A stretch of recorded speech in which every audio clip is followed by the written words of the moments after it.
March 18th, 2008. I came home and we were robbed.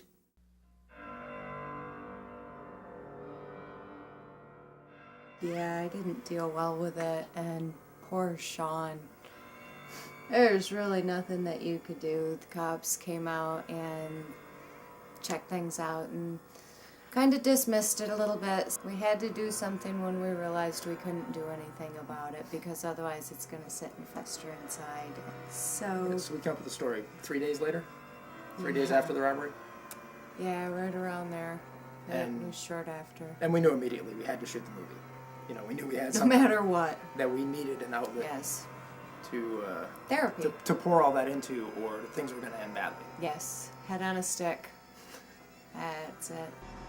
Well, in the beginning, I actually didn't realize that the story had some truth to it. So when I found that out, I was like, whoa, holy shit, this is kind of deep.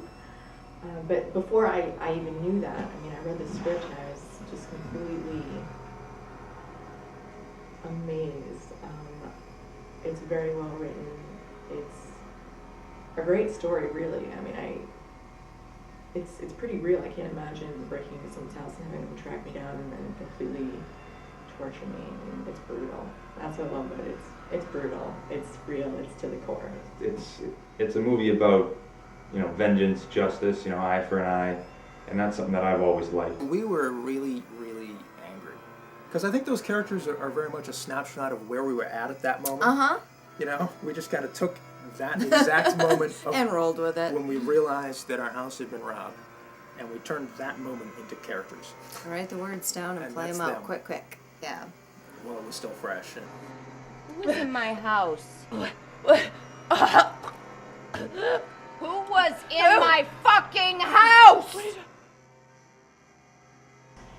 Steve and Susan. Wow.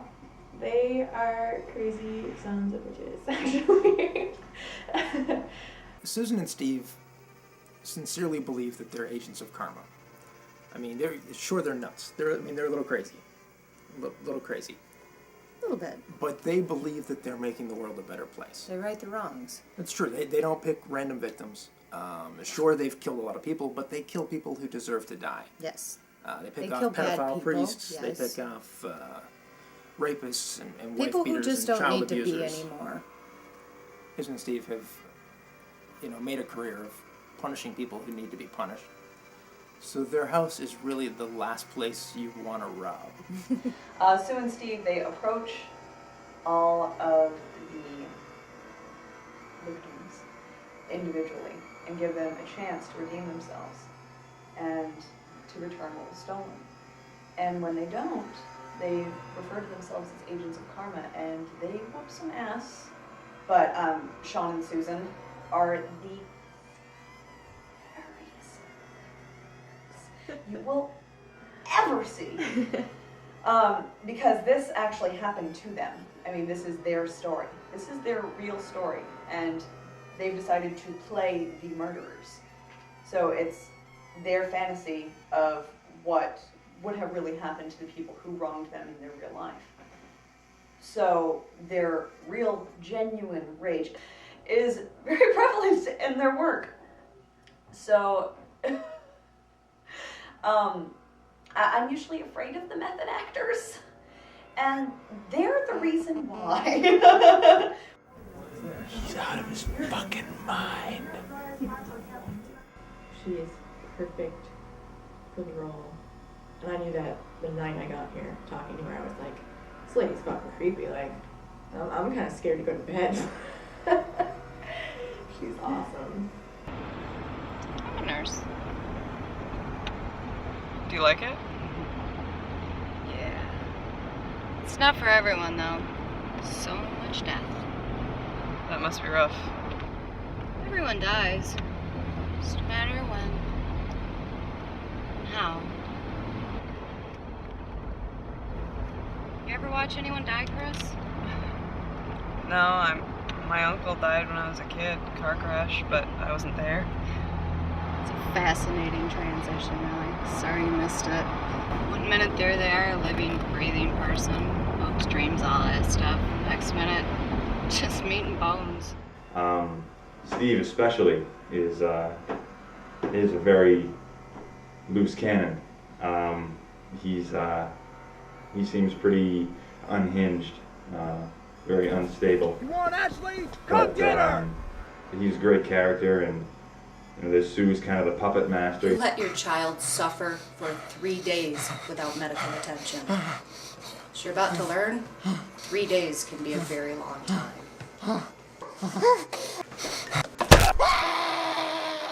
Could you describe the story in one word? Fucked. Everyone likes to say that.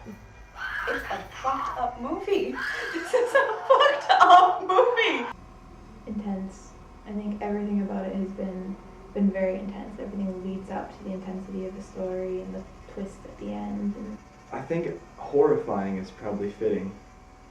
I think horror is a really strong word, and I think that more than anything else we brought forward.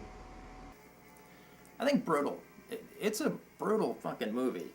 The script was pretty rough.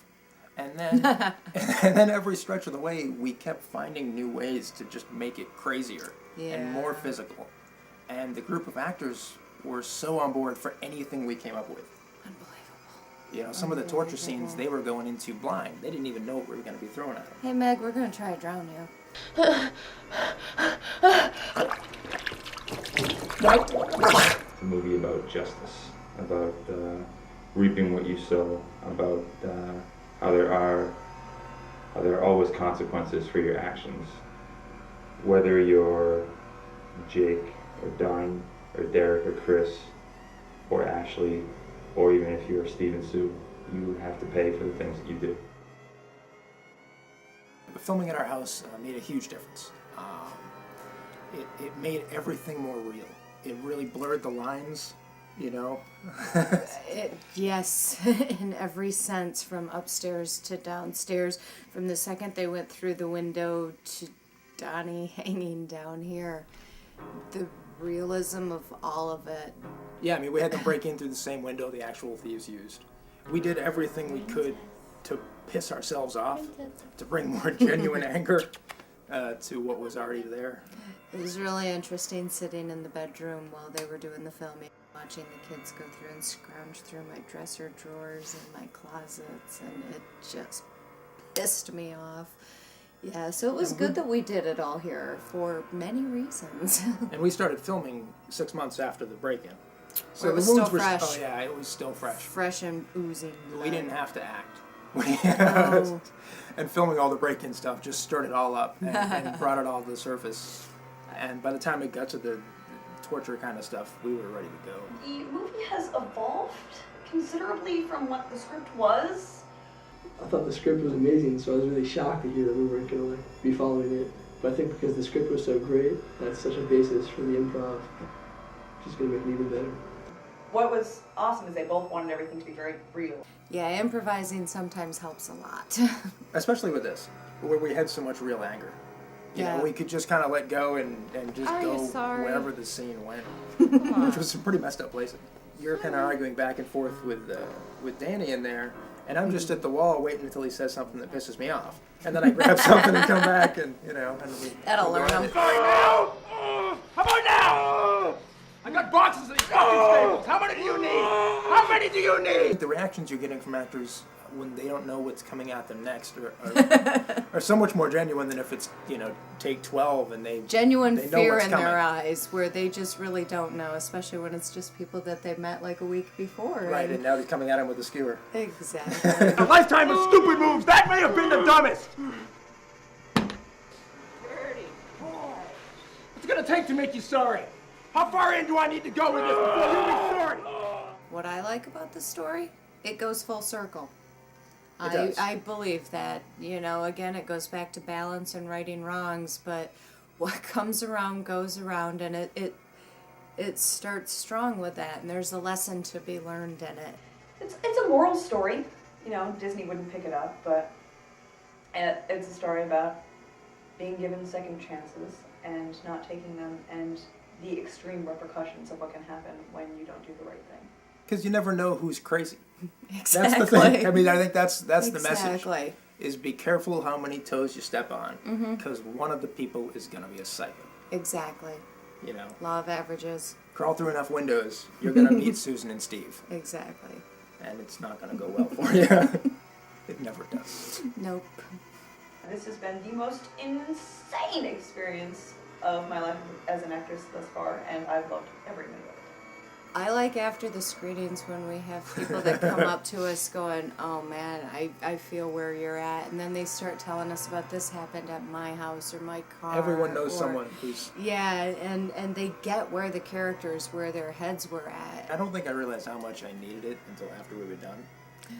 We kind of Yeah. got that out of me. I hadn't realized just how angry I was. Yes, you know, the fear that I felt when someone had broken into my house. And I will say, by the end of the movie, yeah, fear's gone. No more being a victim. I really feel sorry for the next person that goes through the window. Thanks for killing a bunch of people with me. Anytime. Anytime.